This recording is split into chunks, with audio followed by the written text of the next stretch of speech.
एक ओबीसी की प्रोफेसर है, महिला प्रोफेसर, उधर बैकवर्ड क्लास से हैं।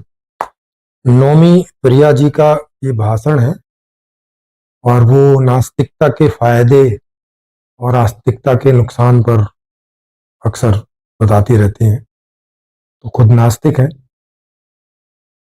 तो उनके इस वीडियो का लिंक आपको यहाँ मिल जाएगा, यहाँ से आप उनका वीडियो देख सकते हैं। उसमें वो कैसे कैसे इन चीज़ों को बताने का प्रयास कर रही हैं। और मेरी समीक्षा इसमें ये रहेगी कि क्या नास्तिक होने से भी बात बन सकती है क्या? यह समस्या ऐसी है कि उसमें आस्तिक हो नास्तिक हो कोई फर्क नहीं पड़ता, कोई बड़ा फर्क नहीं पड़ता। इस बात को मैं आपको यहाँ पे एक्सप्लेन करूंगा। तो पहले उनकी बात बता दूं कि वो क्या कह रही है, उनका वीडियो भी देख के आप समझ सकते हैं। तो वो एक कहानी से बता रही हैं। पहले तो अपना उदाहरण दे रही हैं कि देखो मैं नास्तिक हूँ, मेरा पूरा परिवार नास्तिक है और मैं खुद प्रोफेसर हूँ, मेरे सारे बच्चे वेल सेटल हैं, सब होने वाले हैं, है ना, सब बढ़िया चकाचक, सब उनका बढ़िया चल रहा है।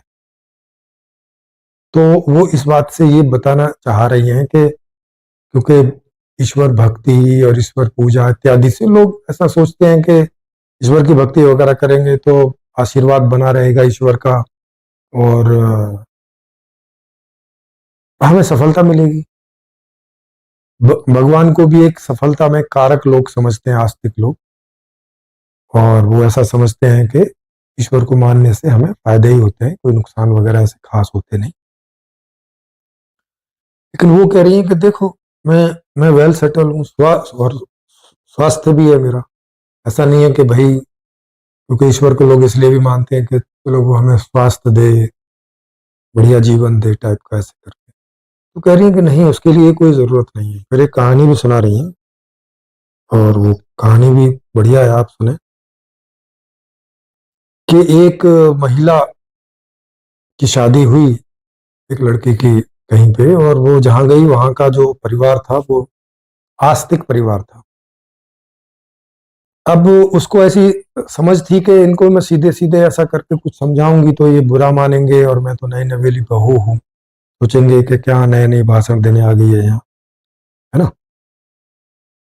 तो उसने एक तरकीब सोची और उसका परिवार, उसने देखा कि वो नित्य प्रति मंदिर में जाता है, और जब शादी वगैरह हुई हुई होती है तब कुछ ज्यादा ही मंदिर वगैरह में जाते हैं आस्तिक लोग, आशीर्वाद लेने, नए जोड़े को आशीर्वाद देने के लिए।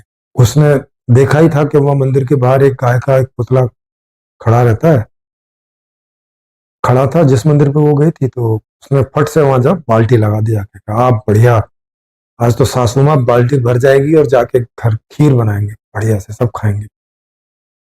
तो सासू बोली पागल है के, अरे ये पत्थर की गाय है, पत्थर की गाय दूध देवे है कहीं। बोले, अच्छा पत्थर की गाय दूध ना देती, पत्थर की है ये गाय। ओ, फिर अंदर गई तो वो अंदर जो है शंकर के गले में सांप वगैरह डले रहते हैं, तो उसने डरने की नौटंकी करी, अरे सासू माँ बचाओ सांप खा जाएगा। अरे बोली तो कतई बावड़ी है, अरे पत्थर का सांप है, पत्थर का सांप कैसे काट लेगा। अच्छा हाँ ठीक है। तो फिर और अंदर गए तो सासू माँ ने बोली कि भाई ये देवी है हमारी और इस देवी के पैर छू ले तो आशीर्वाद दे देगी। तो बहू बोली कि सासू माँ, जब वो पत्थर की गाय दूध ना दे सके, वो पत्थर का सांप कुछ ना कर सके, काट ना सके, तो पत्थर की देवी आशीर्वाद दे देगी। तो कहानी के मुताबिक बोलते हैं कि सासू को थोड़ी सी समझ आई और उसने सोचने की मुद्रा बनाई, अपनी सोचने पे मजबूर हुई। तो फिर जब उसको बहू को लगा कि हाँ सासू माँ सोच रही, तो बोली कि देखो मेरी माँ तो आप ही हैं, आपकी सेवा करूंगी, आप मुझे आशीर्वाद दें। वो आशीर्वाद आप दे सकती हैं, आप जिंदा हैं, वो लगेगा भी आशीर्वाद। तो खैर ये कहानी है और ये आस्तिक नास्तिक सब लोगों को मालूम है, पर कोई एक आध कोई लोग इससे सुन के और सोचने समझने को राजी होते हैं या तैयार होते हैं। नहीं तो ज्यादातर लोग जो हैं वो लगे रहते हैं। कितने कई साइंटिस्ट भी जो हैं वो नारियल फोड़ते रहते हैं, और आ, उनका जब भी कोई लॉन्च वॉन्च होता है ना, श्री हरिकोटा वगैरह पे, तो अभी वो मंदिरों में भी जाते हैं प्रार्थना करने के भाई हमें सफलता मिले वगैरह वगैरह। अब साइंटिस्ट होके जब ऐसा है तो बाकी तो किसी को क्या ही आप समझा लो, है ना। तो अब आप सोच सकते हो इस बात से कि उनकी बातें देखो तो लॉजिकल है, और वो कहती हैं कि जो पैसा आप दान दहेज और दान वान पे मंदिर मस्जिद में खर्च करते हो वो अपने बच्चों पे खर्च करो तो उससे ज्यादा लाभ होगा। बात भी ठीक है ना, लॉजिकल बात है। लेकिन मैं इससे बढ़ के और एक आगे की बात आपको बताऊं कि भाई जितनी जॉब है इस दुनिया में, मतलब भारत की बात करें तो इस भारत में जितनी जॉब है प्राइवेट और सरकारी सब लगा, उससे ज्यादा लोगों को मिल सकती है क्या? सारे भी नास्तिक हो जाएं तो भी मिल जाएगी क्या? आप बोलोगे नहीं मिलेगी भाई, जितनी जॉब है उतनी लोगों को तो मिलेगी भाई। कुछ को तो जो रिजर्वेशन है उनको तो रिजर्वेशन की मिल जाएगी, और जो कुछ बचेंगे वो जनरल को मिल जाएगी। लेकिन वो कुल मिला के जॉब जितनी है मिलेंगी उतने ही लोगों को, चाहे आप कोई भी नाम पे दे दो, रिजर्वेशन के नाम पे दे दो, जनरल के नाम पे दे दो, कुछ भी कर लो। मतलब अगर 10% 15% जॉब है तो 15% लोगों को ही मिलेंगी, इससे ज्यादा को तो मिल नहीं सकती।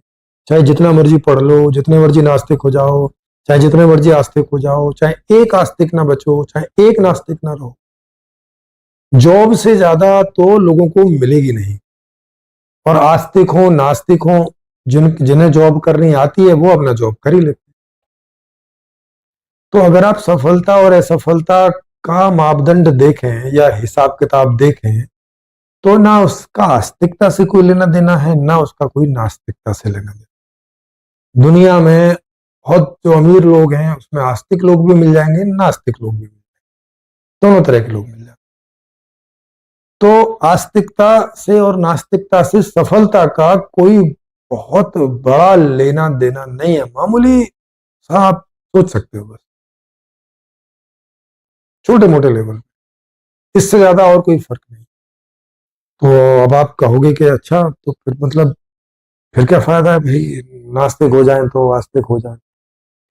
हाँ, सफलता के आधार में खासतौर से आर्थिक सफलता, और बड़ी सफलता आर्थिक ही है आज की दुनिया में, उसमें तो कोई बहुत फर्क नहीं पड़ता है, कोई मेजर फर्क, कोई मेजर अंतर उसमें नहीं आता, कोई बड़ा फर्क। चलो जी, हल्का फुल्का भी फर्क आता होगा तो वो भी कुछ ही लोगों को आएगा।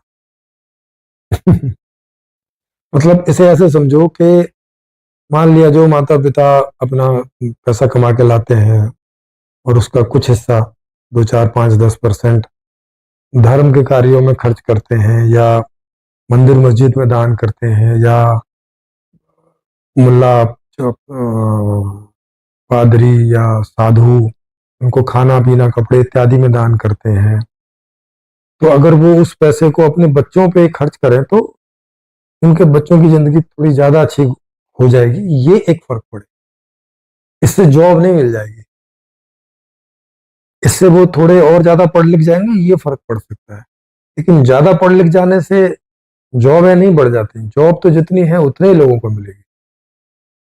तो अगर इसकी समाज के लेवल पे आप गणना करें तो समाज के लेवल पे आस्तिक होने से नास्तिक होने से कोई फर्क नहीं पड़ता है, बहुत मामूली सा छोड़ दें तो, है ना। तो फिर क्या करें भाई, फिर तो कोई इसका मतलब उपाय नहीं है। क्योंकि नास्तिक लोग सोचते थे कि नास्तिक होने से कुछ तो फायदा मिलेगा थोड़ा बड़ा, लेकिन आप कह रहे हो कि भाई कोई कोई खास फर्क नहीं है। तो फिर मतलब इन समस्याओं को कोई समाधान नहीं है, बेरोजगारी का, भ्रष्टाचार का, अपराधों का, इनका कोई तोड़ नहीं है इनका तोड़। एक संपूर्ण समाधान नाम की व्यवस्था मैंने प्रस्तावित की है, जिसमें पैसा नहीं है उसमें, और मांग करने पे कोई रुकावट नहीं है। माने कोई भी आदमी कोई भी प्रोडक्ट और सर्विसेज की मांग करते रह सकते हैं, और जितनी भी मांग होगी उसका प्रोडक्शन करना व्यवस्था का काम होगा, वो काम व्यवस्था करेगी। और व्यवस्था के पास मानव संसाधन और प्राकृतिक संसाधन उनके पास सब फ्री में उपलब्ध है, उन्हें कहीं से कुछ खरीदना नहीं। तो जितनी मांग आ गई है उतने का प्रोडक्शन करना उन्हें नेचुरल रिसोर्स से और ह्यूमन रिसोर्स से मिला के वो कर सकते हैं आराम से, उन्हें कोई दिक्कत, कोई बजट की प्रॉब्लम नहीं पड़ेगी जैसी आज पड़ती है। तो बस उसका प्रोडक्शन हो जाएगा और सबको आपूर्ति होती रहेगी, सबका जीवन चकाचक चलेगा इस तरह से। ऑक्सफैम की रिपोर्ट को आप देख सकते हैं कि हर साल 70 से 75% जो इनकम है भारत की, टोटल इनकम भारत की, वो 1% की जेब में जा रही है। अब बाकी जो 99% लोग बचे इस 25% में, वो क्या ही इससे अपना काम चला लेंगे, नास्तिक हो जाएं, आस्तिक हो जाएं, क्या ही बहुत फर्क पड़ने वाला है, आप सोचिए। तो हमें पूरी व्यवस्था बदलने की ओर तरफ ध्यान देना चाहिए। आस्तिक नास्तिक तो जो जैसे बनते रहो, वो व्यक्तिगत चीजें ज्यादा हैं, समाज के लेवल पे उसका कोई सब बहुत बड़ा फर्क नहीं है ना। क्योंकि खोजें आस्तिक लोग भी कर लेते हैं, खोजें नास्तिक लोग भी कर लेते हैं। आप देख ही रहे हैं कि दुनिया में कोई टाइप की ऐसी जॉब नहीं है कि जो उसे आस्तिक या नास्तिक दोनों ना कर ले, तो वो कोई दिक्कत की बात नहीं है। तो अगर संपूर्ण समाधान व्यवस्था आपकी समझ में आती है, और उसको समझने के लिए इस वीडियो के डिस्क्रिप्शन बॉक्स में उसका फ्री में पीडीएफ का लिंक पड़ा हुआ है, उसे डाउनलोड करके फ्री में आप पढ़ सकते हैं, या अमेजोन फ्लिपकार्ट से इन किताबों को, कागज वालियों को आप बाई करके खरीद के पढ़ सकते हैं अगर उसे पढ़ने का शौक है उस तरह का। या इसी चैनल पे विभिन्न प्रकार के वीडियोज या प्लेलिस्ट में आप जाएंगे संपूर्ण समाधान की, तो उसमें मैंने वीडियोज में अच्छे से समझाया हुआ है, उन्हें आप देख सकते हैं फ्री में। और अच्छा लगे तो इन्हें खूब शेयर करें, सभी वीडियोज को लाइक करें, नए हैं तो सब्सक्राइब करें, ताकि जल्दी से जल्दी 2029 के इलेक्शन में इस व्यवस्था को लाने की ओर अग्रसर हो सभी।